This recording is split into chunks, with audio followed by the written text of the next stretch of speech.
You know, fact is, us as a collective society, we're kind of in uncharted territory right now. Things are changing so rapidly, and the future is so uncertain that it's actually really hard to imagine what the next 10, 15 years are going to bring. Heck, right now, it's kind of hard to imagine what the next 5 years are going to bring. And, you know, with all this happening and all this stuff going on around us, everybody's looking for ways to escape. They're looking for ways to get out, and they're looking for ways to see through the illusions, to understand all the lies that we've been told, to try to reverse engineer that, and to get out before it's too late, essentially. And there's really no right or wrong way to do that. I think right now people are just doing it, and they're figuring it out. They're taking it a day at a time, and they're just forging their own path. But there's one thing that I've come to realize that I think we're kind of glossing over, and I think that would make this whole situation a lot easier if everybody were to understand this. And that is what I believe is one of the biggest conspiracies, if we're on the term conspiracy here, one of the biggest conspiracies, I would say, in modern history.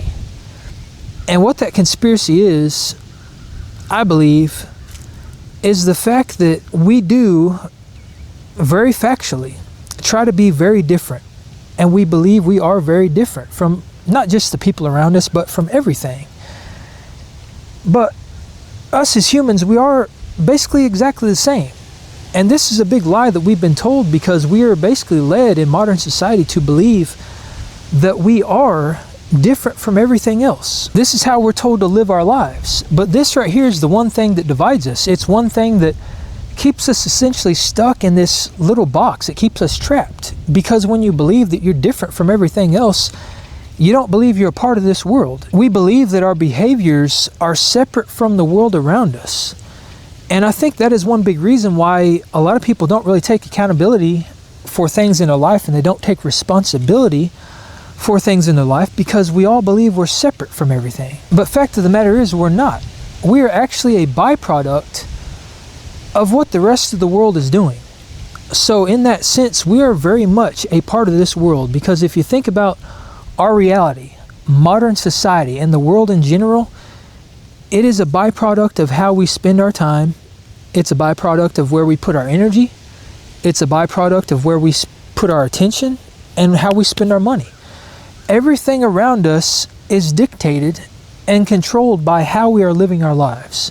And that is true for pretty much everything in life. When we believe something to be true, our behaviors start to conform to that belief.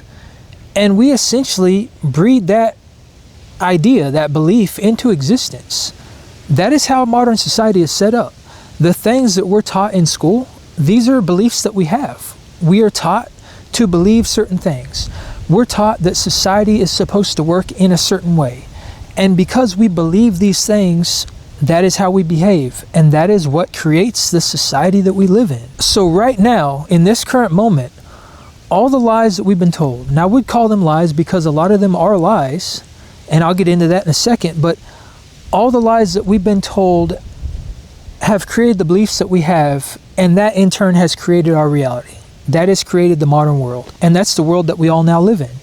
So you can see that we're not all separate, and this isn't about just being biologically the same.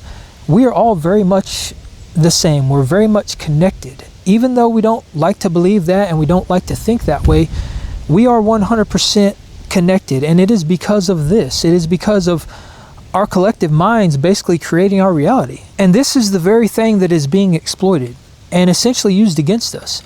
Because I've come to realize that humans can only view the world in two different ways. You can view the world through the lens of a spotlight, and you can view the world through the lens of a floodlight. And you can really see how this is true with a very simple analogy. Imagine that you're driving down the road and you got a friend in the car with you. You're having a conversation with your friend.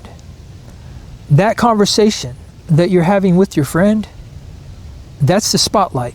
You're focused on your friend. You're focused on the conversation. The floodlight is everything else. That's kind of your intuition. That's your consciousness. That is you basically being on autopilot. You're driving down the road, you're stopping at all the stop signs, you're stopping at the red lights, you're going on green, you're weaving in and out of traffic. These two things are happening simultaneously, and while they are very much connected, they're also very disconnected from one another. The floodlight are all the things that happen without you really thinking about it. Your heartbeat, your breathing, your consciousness, you just going through life and experiencing the day-to-day. This is all the floodlight stuff. It's everything that happens outside of your trained focus. But we live in a world that exploits the spotlight. It exploits the trained focus, and it uses that filter to hold our attention.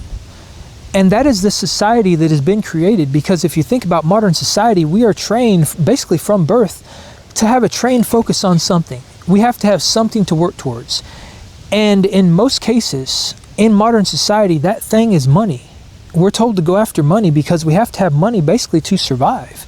You got to get the house, you got to get the car, you got to get the food, you got to have money for basically everything. And it's not just about money, it's about having goals that all tie back to money, if you really think about it. Because when you get the family and you get the promotion and you get the job and all these things, it all ties back to money. When you seek out the fancy car and the big house and all the stuff, all the consumerism and all the materialistic stuff that we're told to chase after, it all ties back to money. Social media all ties back to money, but now it has actually trained us to focus our attention. And that is where the spotlight is mostly focused, is online. We've got social media, we've got entertainment in general, music, TV, and now AI. All of our focus is being pulled away from everything else. It's being pulled away from the floodlight. Even through the crazy narratives and stuff that are pumped into our lives, all the stuff that we're told on a day-to-day basis, the stuff that comes from mainstream media, the stuff that does nothing but instill fear and anxiety and stress, and is just there to elicit an emotional response from you, that's all exploiting the spotlight. It's the narrow focus that we view the world in. And the problem with this is that when you are focused on that narrow mindset and you're basically stuck in the spotlight, you're foregoing everything else around you. The floodlight is not even a factor. And in that sense, you're basically you have tunnel vision, and the rest of your life gets passed by. And that's especially true today because time is flying by. Life is going to be over in the blink of an eye because we have all of our time and all of our energy and all of our focus on this narrow bandwidth, and that's all we can see. But when you're focused that deeply into something, especially when it's a bunch of different things at once, time and life itself just passes you by.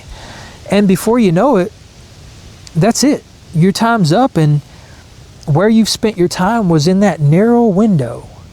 And everything else around you, the rest of life, has just passed you by. You didn't even notice it. And this is very important because when you stop and think about what is included in the floodlight, it's a lot of stuff that we're not focusing on. It's a lot of stuff that actually I would say is much more important than the stuff that is in the spotlight. It's the rest of the world. It's the natural world around us. How often in your life these days do you stop to just take the time to look around, to enjoy the natural world and appreciate the natural beauty of the world? How often do you take time to stop looking down and actually look up and see the sky and look at the stars and the moon and all the stuff that has been here long before us? How often do you stop to just appreciate life and have gratitude in not just the things that you have in life, but the things that you don't? Because sometimes those things that you don't have, that you might be wishing you did have, maybe that's a blessing. Maybe the thing that you wish you had is the thing that's weighing somebody else down. Maybe that's the thing that is causing somebody else to lose purpose and meaning in life because they have all this stuff in their life, but it didn't bring them the joy and the happiness they thought it would. These are the things that we don't see when we're focused on the spotlight, and we lose focus of the floodlight, of all the other stuff that's going on in the world around us that we don't pay attention to. And it's such an absurd idea that we're born into this world and we're taught to have this narrow focus, and we miss out on so much of life. We believe that we're born into this world and we have to find our place, instead of being born into this world and that being our place. of us earning our place just by simply being born into it. That we are very much a part of everything else around us, including the people. That we are not as divided as we are led to believe, and that we are all connected in some way, shape, or form. But these are the identities that we create for ourselves. And I would even say that the narrow focus and the spotlight is the identity that we do create for ourselves, because the spotlight is, I am the manager, I am the employee, I am not good enough, I am inferior.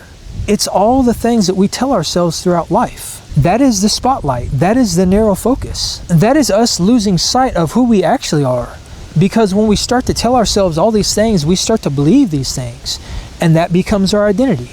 And that is the thing that keeps us trapped. Because when you form your identity around a certain belief or a certain group of beliefs, then it can be very hard to step outside of that. Because if you step outside of that, you now have to put into question who you are as a person. And that really begs the question, are we actually focused on the right stuff? Is the spotlight the place that we should be putting all of our energy, or should we be paying more attention to the floodlight?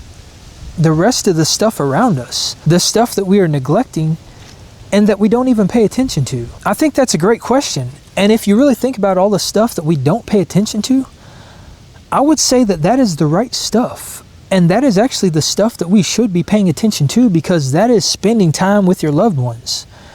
That is spending more time with your kids. That is doing the stuff in life that you actually want to do. That is focusing on things that are bigger than us, things that are outside of our immediate reality, the things that have been here all along, and the things that we can't focus on or pay attention to when we have that tunnel vision, when we're focused on that point in the future. Because the sad thing is, there's always going to be a point in the future.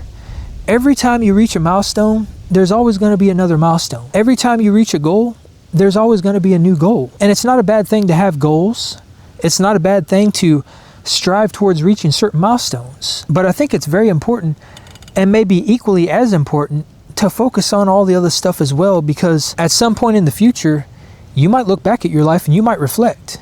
And you might realize that you couldn't see the things in life that were important because they were outside of that spotlight. It was all the stuff that you couldn't pay attention to because all your focus and all your attention was everywhere else. It was all the places that really don't matter. You might find that all the important things in life were the small moments, that it wasn't the goals. It was the journey of getting there. It was the journey of navigating through life. It wasn't the milestones themselves, it was all the time in between. But because you were focused on that milestone, you were focused on that goal, you missed the journey. And now the journey is gone. You might realize that all that time and all that truly important stuff just passed you by. And it passed you by in the blink of an eye. And once that time is gone, you can't get it back. So maybe escaping all this crazy stuff that's going on in the world around us, getting ahead of this, and living a life that's true to us is as simple as realizing that we're not that different after all, and that in some strange way we all are very connected. Maybe it's realizing that our worldview and the way we view the world has 100% been exploited, and it has been used against us. It has been used to keep us trapped in the system. And maybe escaping from that system is as simple as widening our focus, as removing that filter and seeing the rest of the world, seeing the world around us that we are all very much a part of.